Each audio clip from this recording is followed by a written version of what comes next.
Masyarakat Madinah tahu siapa Abdullah bin Salam, ulamanya Yahudi, hafal Taurat, orang yang paling dihormati oleh orang-orang Yahudi. Maka dia bertanya, dia mengatakan, 3 hal saya tanya, setahu saya dalam Taurat ini hanya Nabi yang tahu. Kalau kau bisa jawab berarti kau Nabi. Kata Nabi SAW, sampaikan. Maka yang dia tanyakan pertama, apa tanda-tanda pertama hari kiamat? Apa makanan yang dimakan pertama kali oleh penghuni surga? Dan dari mana seorang anak itu mendapatkan kemiripan dengan ayah atau ibunya? Laki-laki atau perempuan? Maka Nabi SAW menjawab, tadi Jibril mengabarkan kepadaku tentang hal itu. Waktu kau tanya ini, Jibril sampaikan kepada saya langsung.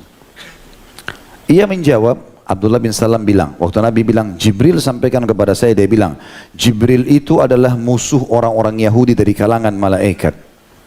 Bayangkan orang Yahudi ya, bukan cuma manusia dibenci, malaikat yang tidak kelihatan dibenci. Nah, Jibril lagi, pemimpinnya para malaikat. Sosok orang kita hari ini teman-teman adalah sosok pendeta Yahudi yang tidak mengikuti umumnya kaumnya. Dia mengikuti hati nuraninya, fikiran sehatnya, dan dia kemudian menerima risalah kebenaran. Sosok ini karena ikhlas, akhirnya oleh Nabi SAW dijamin surga baginya. Dan dijamin juga dia akan husnul khatimah dan meninggal dalam keadaan Islam. Orang ini teman-teman sekalian, kalau kita ingin ukir sejarah hidupnya, terlebih lagi kita akan ambil pelajaran durus wal ibar dari kehidupannya luar biasa. Saya waktu nusun durus wal ibar ini, seperti rasanya pulpen ini tidak bisa berhenti mencatat. Kalau tidak saya ringkas mungkin akan banyak sekali pelajaran yang diambil dari orang ini. Sosok yang luar biasa gitu. Teman-teman sekalian, orang ini awal mula masuk Islamnya cukup unik. Dan tercatat di dalam sejarah Islam, dari seluruh pendeta Yahudi yang ada pada saat itu cuma 2 orang yang masuk Islam. Dan 2 orang ini betul-betul tulus masuk Islam sehingga Allah karuniakan mereka pahala yang besar. Yang satu dapat jaminan surga karena perjuangan yang besar, itu adalah Abdullah bin Salam radhiyallahu anhu, dan yang satu mati terbunuh, mati syahid setelah syahadat di perang Uhud, yaitu Khuwairiq radhiyallahu anhu. 2 orang ini yang masuk Islam. Selain daripada ini tidak ditemukan ada yang masuk Islam ya. Apalagi juga orang-orang biasanya itu sangat sedikit, bisa dihitung jari yang masuk Islam. Kalau bukan karena kepepet, karena khawatir dibunuh, maka mereka jarang sekali, bisa dikatakan tidak menganut agama Islam itu. Awal mula teman-teman sekalian, masalah masuk Islamnya sahabat yang mulia ini, mereka sebenarnya sudah menukil satu sama yang lain, dan di dalam Taurat tertera nama Nabi SAW, jalur nasabnya, ciri fisiknya. Sampai orang-orang Yahudi itu seperti melihat depan mata kepala, ini loh Nabi terakhir. Alisnya, kulitnya, rambutnya, poster tubuhnya, nama dia, nama ayahnya, nama kakeknya, tempat keluarnya, tempat hijrahnya, historinya selama jadi Nabi nanti. Akan berperang begini, berperang begitu, sudah disampaikan oleh Musa alaihissalam, disampaikan oleh Isa alaihissalam, mereka tahu. Dari mana dalilnya Ustaz? Firman Allah Subhanahu wa taala. Allah mengingatkan dalam Al-Qur'an tentang terutama orang-orang Yahudi ini, ya ya'rifunahu kama ya'rifuna abna'ahum. Mereka mengenal Muhammad sallallahu alaihi wasallam sebagaimana mereka mengenal anak-anak mereka sendiri. Bahasa ini penting sekali teman-teman. Allah enggak mengatakan mereka mengenal Muhammad, ciri-cirinya disebutkan dalam Taurat, tapi Allah gunakan bahasa ya'rifunahu kama ya'rifuna abna'ahum. Mereka mengenal Muhammad itu sallallahu alaihi wasallam sebagaimana mereka mengenal anak-anaknya sendiri. Siapa orang tua yang tidak kenal anaknya? Lahir, setiap hari dia lihat, setiap hari berinteraksi. Allah gunakan itu. Artinya tidak mungkin luput dari orang Yahudi kalau ini bukan Nabi. Tidak mungkin. Seperti orang mengakui ini bukan anak saya, padahal anak itu lahir besar bersama dia. Tidak mungkin dia pungkiri. Tapi subhanallah, kaum ini memang kaum yang pembangkang. Dan Al-Quran menceritakan tentang keadaan mereka. Bahwasanya memang ada di antara mereka yang sangat membangkang. Ya, atau mayoritasnya memang membangkang. Bermula masuk Islamnya manusia terbaik ini teman-teman sekalian, dalam riwayat diceritakan. Dia menceritakan sendiri tentang kisahnya.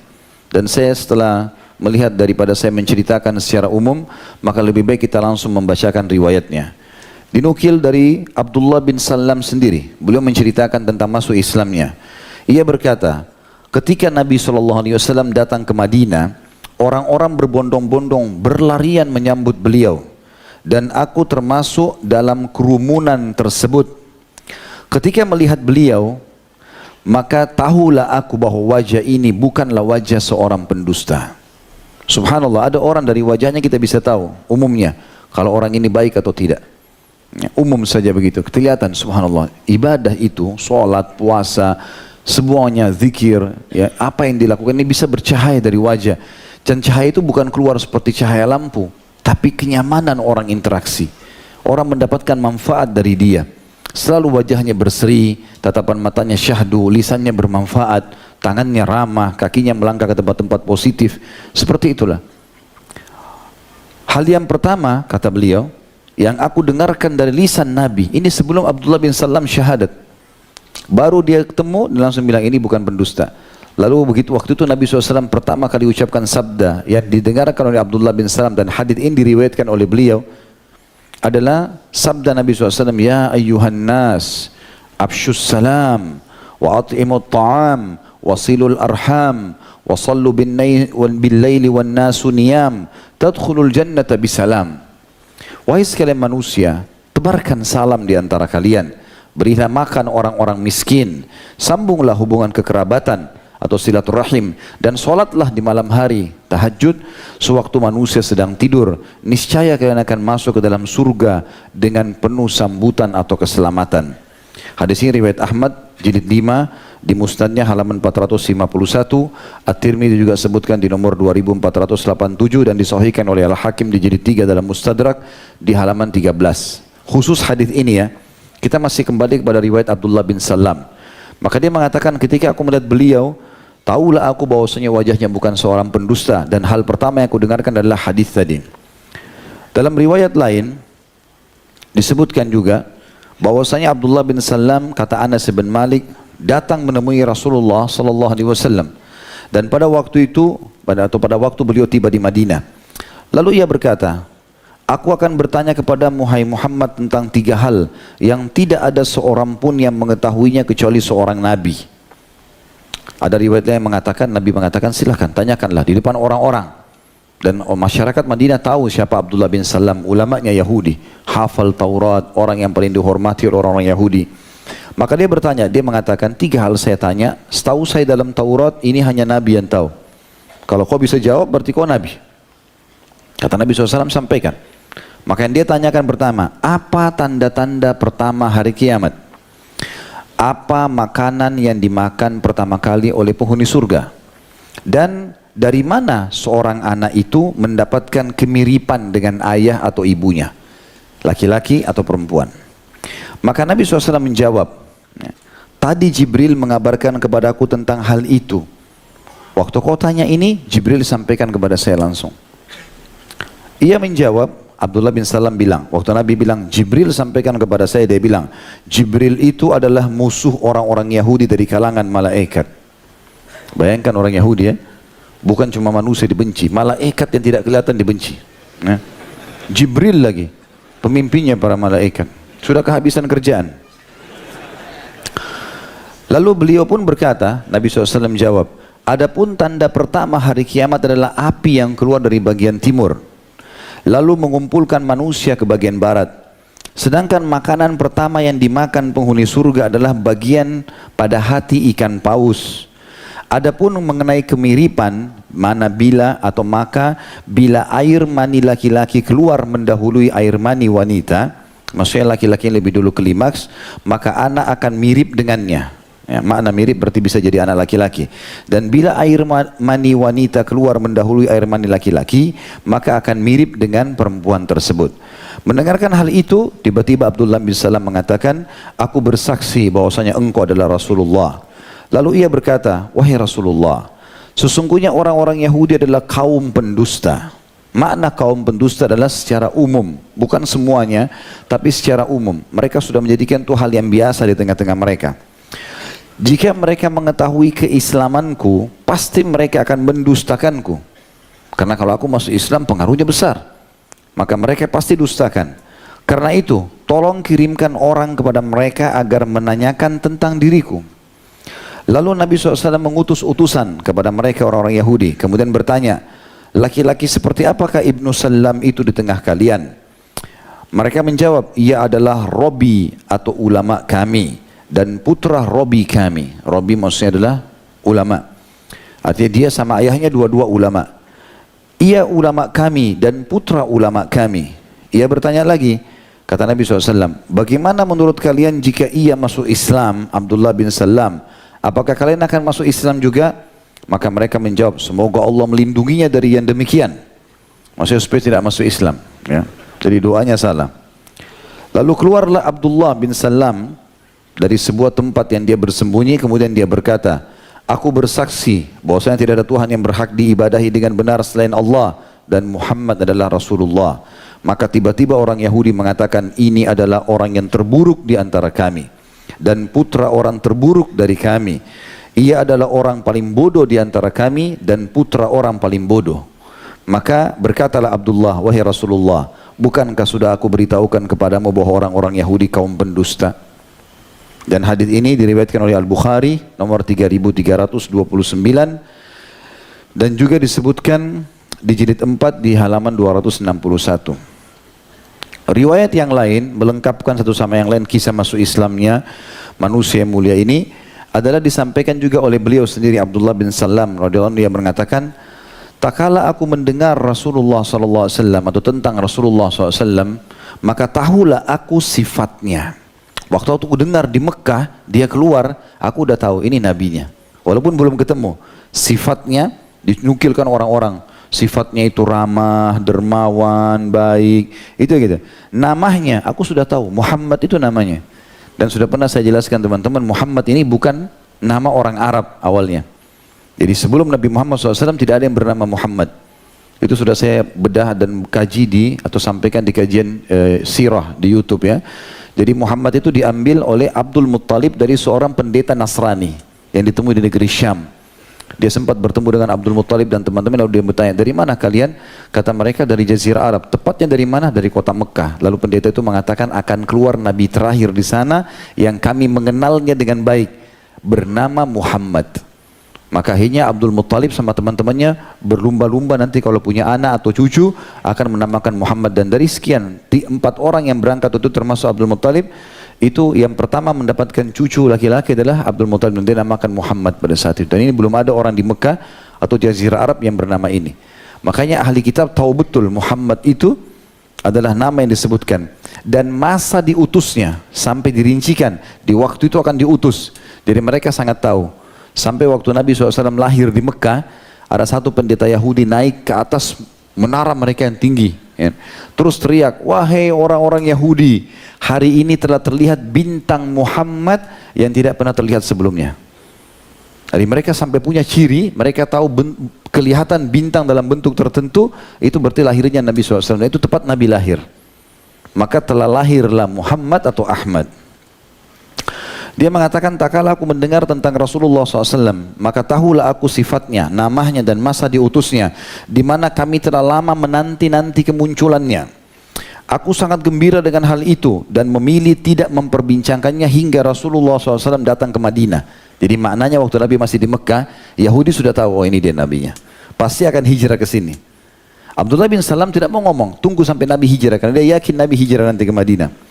Tak kala beliau singgah di Kuba, waktu tiba di Madinah, di perkampungan Bani Amr bin Auf, maksudnya di tempat suku Amr bin Auf. Datanglah seorang laki-laki memberitakan kedatangan beliau SAW. Saat itu aku, kata Abdullah bin Salam radhiyallahu anhu majma'in, berada di atas pohon kurma milikku. Termasuk juga salah satu metode yang digunakan oleh masyarakat Madinah waktu itu kalau mau menginformasikan berita penting, selain naik ke menara benteng atau ke atap rumah atau di pohon kurma. Maka dia lagi di pohon kurmanya, sedangkan bibiku sedang duduk di bawah pohon. Tak kala aku mendengar berita tentang kedatangan Rasulullah SAW, aku pun bertakbir dengan suara keras. Ketika mendengar takbirku, berkatalah bibiku, semoga Allah melenyapkan angan-anganmu. Ya, Allahu alam kenapa bibinya doakan begini. demi Allah, andai kata kamu mendengar Musa bin Imran, Nabi Musa alaihissalam, datang, pasti kamu tidak segembira ini. Takbirmu tidak akan sebesar ini. Siapa orang itu? Maka aku berkata kepada bibiku, wahai bibi, demi Allah, ia adalah saudara Musa bin Imran. Agamanya sama dan ia diutus dengan wahyu yang sama. Lalu bibinya berkata, wahai ponakanku, apakah dia nabi yang dikabarkan kepada kita yang akan diutus bersamanya, akan diutus bersama dekatnya hari kiamat? Maka aku berkata, iya. Lalu ia pun berkata, kalau begitu dialah orangnya. Kemudian aku pergi menemui Rasulullah sallallahu alaihi wasallam. Dalam sebagian riwayat yang lain, bibinya mengatakan, kenapa kau teriak seperti itu? Ya, kalau seandainya Musa pun datang, kau tidak akan mungkin segembira itu. Maka dia mengatakan, wahai bibi, inilah nabi yang kita tunggu. Maka kata bibinya, kalau gitu pergilah, pastikan apakah dia yang kau maksudkan. Maka pergilah Abdullah bin Salam, lalu menanyakan 3 pertanyaan tadi. Kemudian dia syahadat, dia pulang, dia sampaikan bibinya, bibinya pun masuk Islam. Jadi keluarga dekatnya ada yang masuk Islam di situ. Lalu kemudian aku pergi menemui Rasulullah SAW, lalu masuk Islam. Setelah itu aku pulang menemui keluargaku, istri dan anaknya, dan menyuruh mereka masuk Islam. Maka mereka pun masuk Islam. Tentu di sini saya sudah coba telusuri istri dan anak Abdullah bin Salam. Saya pribadi, bukan keterbatasan ilmu, belum saya temukan. Jadi saya tidak bisa sebutkan nama istrinya dan juga jumlah anaknya. Tapi yang jelas ini semua masuk Islam. Lalu aku merahasiakan keislamanku dari orang-orang Yahudi. Kemudian aku mendatangi Rasulullah sallallahu alaihi wasallam dan berkata kepadanya, wahai Rasulullah, sesungguhnya orang-orang Yahudi adalah kaum pendusta. Aku ingin engkau membawaku masuk ke salah satu rumahmu untuk menyembunyikanku dari mereka. Jadi riwayat ini menyempurnakan riwayat sebelumnya. Tadi cuma sekedar disembunyikan. Di sini dia minta disembunyikan di rumah Nabi SAW. Kenapa rumah Nabi? Karena rumah Nabi dempet dengan masjid dan ada pintu langsung masuk dari rumah Nabi ke dalam masjid. Kemudian tanyakan kepada mereka tentangku hingga mereka memberitahukan kepadamu bagaimana kedudukanku di tengah-tengah mereka sebelum mereka mengetahui keislamanku. Sebab jika mereka mengetahui keislamanku, mereka pasti akan mendustakanku dan mencelaku. Lalu beliau membawaku masuk ke salah satu rumahnya. Setelah itu orang-orang Yahudi masuk menemui beliau. Sampai sini dulu saya tambahkan. Jadi ada riwayat lain, Sofia radhiyallahu anha, istri Nabi SAW dari kalangan Yahudi. Waktu Nabi SAW menembus benteng Khaybar dan menawarkan Sofia, kalau kau ingin masuk Islam, saya bebaskan dari keterbudakan. Langsung Sofia mengatakan, asyhadu an la ilaha illallah wa anna Muhammad Rasulullah. Nabi SAW tanya, kenapa kau cepat sekali masuk Islam? Biasanya orang Yahudi susah gitu. Kaum wanitanya pun sama. Maka dia menceritakan, dia mengatakan, ya Rasulullah, waktu Abdullah bin Salam, jadi kata Sofia menceritakan masalah itu. Abdullah bin Salam mempermalukan orang-orang Yahudi di masjid Anda di Madinah. Aku ini dulu ada di rumahku masih kecil. Pamanku dan ayahku termasuk pendeta Yahudi yang diundang ke masjid Anda. Ayahnya namanya Huyai bin Akhtab. Ya. Maka mereka berdua ini, ayahku dan pamanku, setiap kali masuk rumah pasti menciumku, pasti memelukku. Tapi khusus pada saat kasus itu terjadi, mereka dipermalukan di depan Anda oleh Abdullah bin Salam.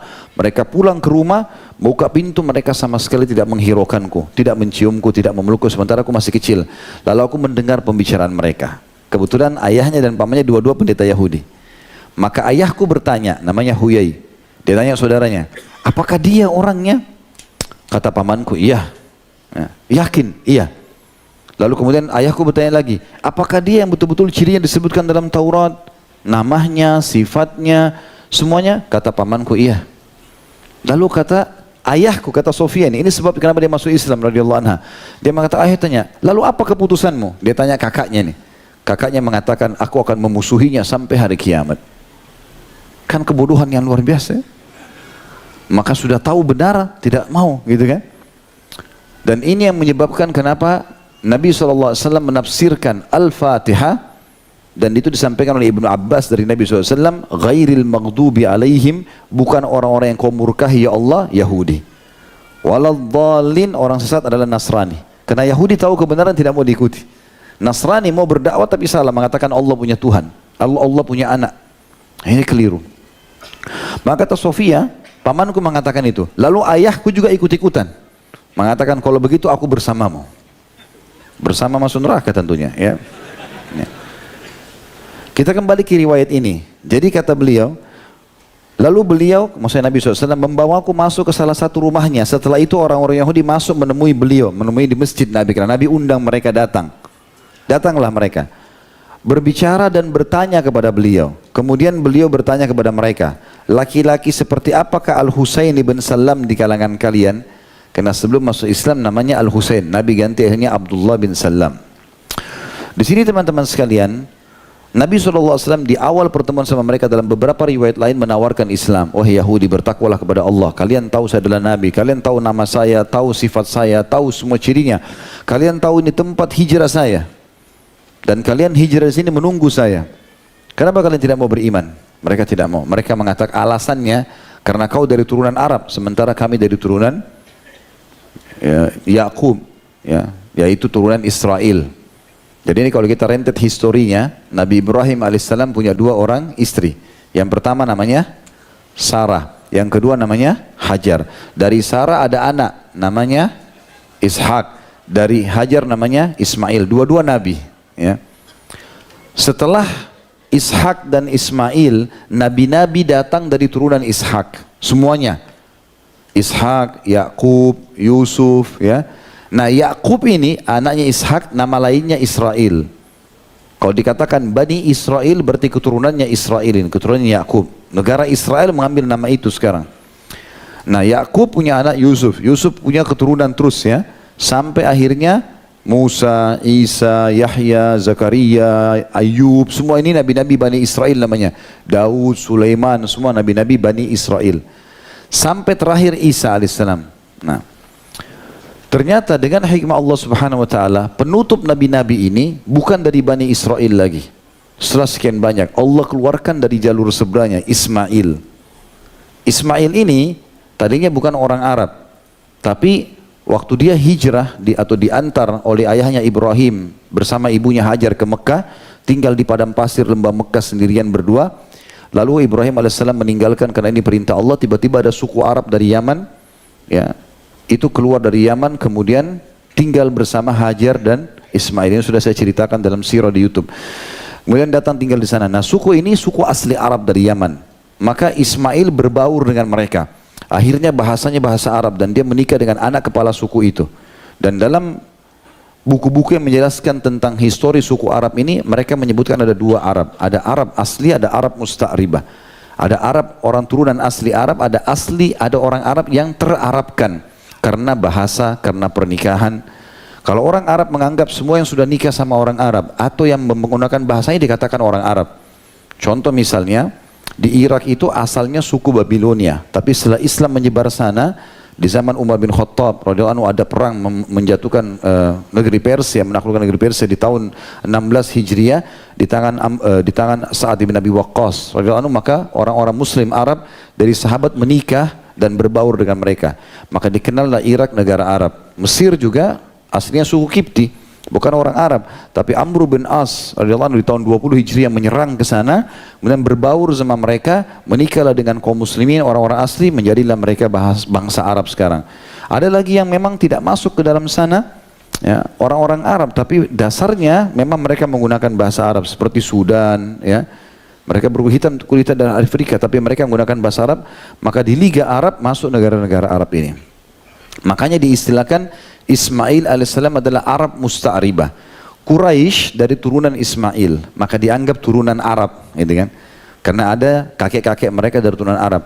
Orang-orang Yahudi berargumentasi mengatakan, kami nggak mau beriman pada Muhammad karena kau bukan turunan Israel, tapi turunan Ismail.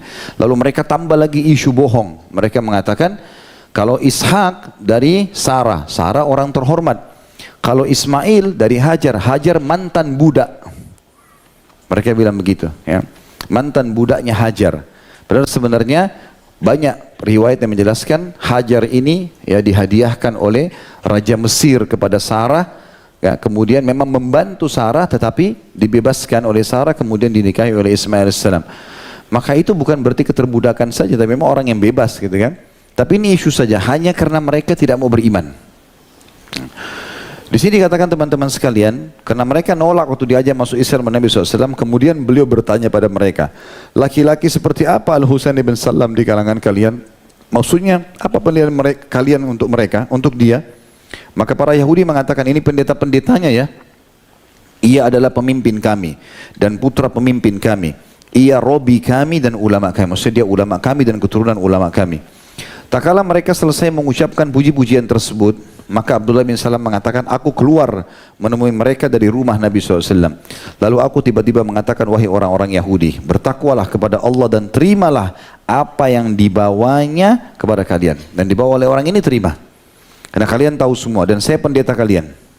Demi Allah, sesungguhnya kalian benar-benar telah mengetahui bahwa beliau ini adalah Rasulullah yang kalian temukan tertulis di dalam kitab Taurat yang ada pada kalian dengan nama dan sifatnya. Ini tidak asing, namanya, ciri-ciri mukanya, segala macam jalur nasabnya, ini sudah jelas. Sesungguhnya aku bersaksi bahwasanya ia adalah Rasulullah. Aku beriman kepadanya, membenarkannya dan mengenalinya. Lalu mereka pun berkata, engkau berdusta. Kemudian mereka mulai mencaci maki diriku. Lalu aku berkata kepada Rasulullah SAW, bukankah sudah aku beritahukan kepadamu wahai Rasulullah, bahwa mereka adalah kaum pendusta, pembual, licik dan keji. Setelah itu aku menampakkan keislamanku dan keislaman keluargaku. Maka masuk Islamlah bibiku yang bernama Khalidah bintil Harith, dan baiklah keislamannya. Riwayat yang panjang ini diriwayatkan oleh Al-Baihaqi dalam kitab Ad-Dalail di jilid 2 halaman 530-531, dan Ibnu Katsir juga menyebutkan dalam kitab Al-Bidayah wan Nihayah di jilid 3 halaman 211. Ini berhubungan dengan kisah masuk Islamnya radhiyallahu anhu. Ada dua penting di situ ya, tentang masalah bagaimana dia pendeta Yahudi lalu dia masuk Islam dan dia coba untuk, sebenarnya dia mau berdakwah dengan cara baik-baik tapi dia sudah tahu pasti didustakan. Maka dia suruh undang pendeta-pendetanya lalu kemudian dijebaklah seperti ini ya. Itu pun mereka tidak mau masuk Islam. Juga yang kedua di sini adalah bagaimana bibinya ya, termasuk orang yang beriman, tapi sempat Abdullah bin Salam meluapkan dulu kegembiraan yang besar di hadapannya, baru kemudian dia tertarik untuk masuk Islam.